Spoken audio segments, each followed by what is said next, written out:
For Telesur, I'm Cody Weddle in Caracas. Protests in Ferguson, Missouri continue, denouncing the murder of an African-American teenager by a white police officer.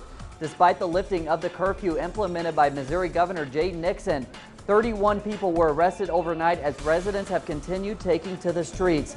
Nixon called in the National Guard yesterday, while U.S. Attorney General Eric Holder will visit Ferguson Wednesday to look for an end to the violence. The case has prompted a national debate revolving around race and law enforcement. Based on eyewitness reports, 18-year-old Michael Brown was surrendering to police when he was shot. A second autopsy ordered by the family confirmed that the teen was shot 6 times, including twice in the head. The family's lawyer explains that the autopsy details will help the Attorney General gather evidence against the police. The Israeli military says it has fired rockets into the Gaza Strip, disturbing the fragile ceasefire between Israel and Palestinian militants. The devastated civilians of Gaza continue hoping that a permanent end to the violence can be reached before the truce ends at midnight. The chief Palestinian delegate at the peace talks with Israel and Egypt warns that violence could flare up again since agreements on key issues have still not been reached. UN officials say that some 2,000 people have been killed and 425,000 displaced since the conflict began. For the latest on the ground in Gaza, we go to our correspondent there, Noor Harazin. A new 24-hour ceasefire has been reached yesterday night, and it will end midnight today, Tuesday, in the Gaza Strip. And the people on the ground, they are confused, they are puzzled. There has been several ceasefire and humanitarian truces, but until now the Palestinian delegation and the Israeli delegation in Cairo did not manage to agree on a long-term ceasefire. However, there is few statements from officials in the PLO, in Hamas and in Jihad that an agreement will be signed later today. These news are indirect news and indirect statements. The officials said also they are facing some difficulties because Israel is manipulating the words in the agreement. This is the latest on the ground in Gaza. We will see what will happen later tonight. And thanks again to Noor. In Mexico, a citizens' movement has been growing since 2010, denouncing spikes in electricity costs. Many believe corruption in the state-run Federal Electricity Commission, coupled with impending privatization, will only force further hikes in utility costs. Here's our correspondent in Mexico, Clayton Kahn. Margarita Huerta is unemployed. Although her son-in-law and daughter both work minimum wage jobs to make ends meet, she can't pay her electric bills since they began to skyrocket in 2011. Before, I would normally pay 250, 300 pesos, and here I have the bills. Later, I began to receive bills of 2,800 and up to 3,100 pesos. She's among the thousands that can't afford the utilities since the government liquidated former public company Luz y Fuerza del Centro in 2009, turning service over to the Federal Electricity Commission, or CFE. We need to pay. We are not against that, but what we want is to pay a fair price, and now we will see what kind of arrangement we get. However, she's among the thousands of working-class families that organize for affordable electricity. They say that corruption in the CFE has been a major factor in high costs. The maximum cost per kilowatt is 0.54 cents, but the Federal Electrical Commission, with its actions and the problem of corruption, sells electricity at 1.70 pesos per watt. Many worry that the recent approval of Mexico's energy reform will open the doors to greater privatization and even higher costs.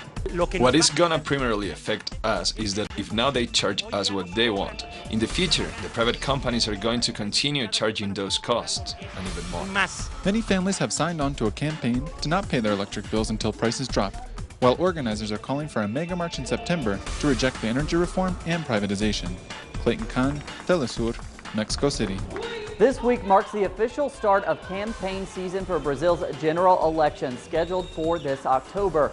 Current President Dilma Rousseff is the front-runner, with Senator Aécio Neves currently polling in second place. Environmentalist Marina Silva has stolen some of the spotlight from the two front-runners in recent days. Silva ran for president in 2010 and earned 20% of the vote. Silva replaced Brazilian Socialist Party candidate Eduardo Campos after he died in a plane crash last week.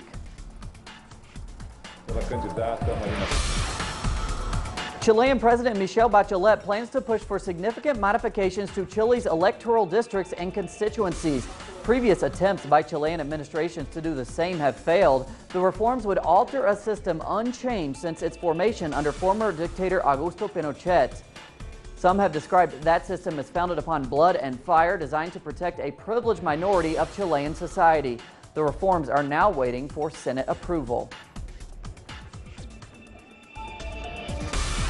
Fighting in the separatist Lugansk region of Ukraine has intensified. At least 15 died following a strike on a refugee bus convoy.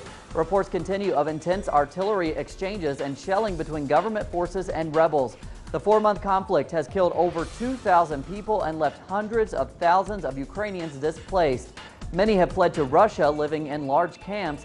Basic services such as water, food, and electricity are now scarce in the eastern regions where fighting is at its worst. Ukraine and the West blame Russia for arming the rebels, while Russia denies the charges and has sent aid to the people of Ukraine. In Australia today, the government announces it will free more than 150 immigrant children along with their families. The children live in asylum seeker detention camps on the mainland. The move comes just days before Immigration Minister Scott Morrison is due to appear at a Human Rights Commission inquiry. At that meeting, we expect to hear evidence of self-harm among detained children.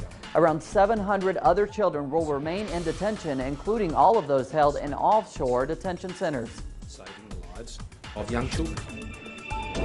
Kurdish forces have confirmed that they are in full control of 2 towns recaptured from Islamic State extremists in northern Iraq last week. Backed by U.S. airstrikes, Kurdish Peshmerga regained control of Makhmur and Guwair. Kurdish officials also say the capacity of Iraqi Kurdistan's oil pipeline will almost double to at least 200,000 barrels per day by the end of this month.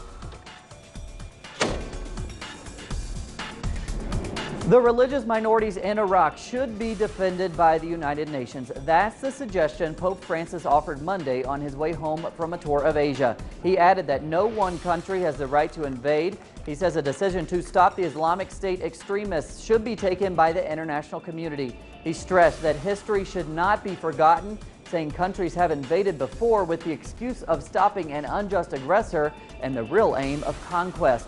Pope Francis says the Islamic State group is persecuting Christians and other minority groups in Iraq. The Ebola virus killed another 84 people between August 14th and 16th. That's according to information released Tuesday by the World Health Organization.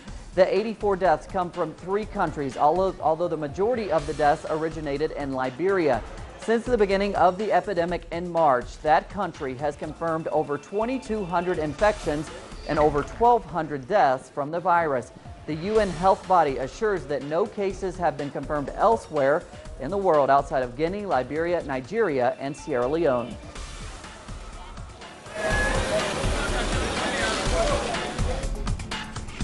And we end on a lighter note. Latin Americans have brought home plenty of medals on the second day of the Youth Olympics in Nanjing, China. The Venezuelan women's soccer team has reached the semifinals after beating Slovakia 6-2, while El Salvador has won silver in the 400-meter swimming event.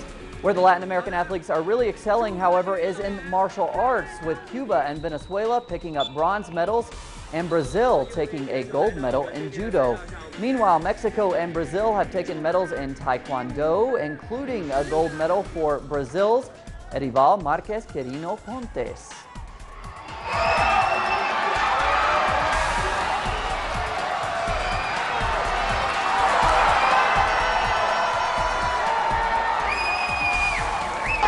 As always, more on those stories and others at our website, telesurtv.net/English. For Telesur English, I'm Cody Weddle.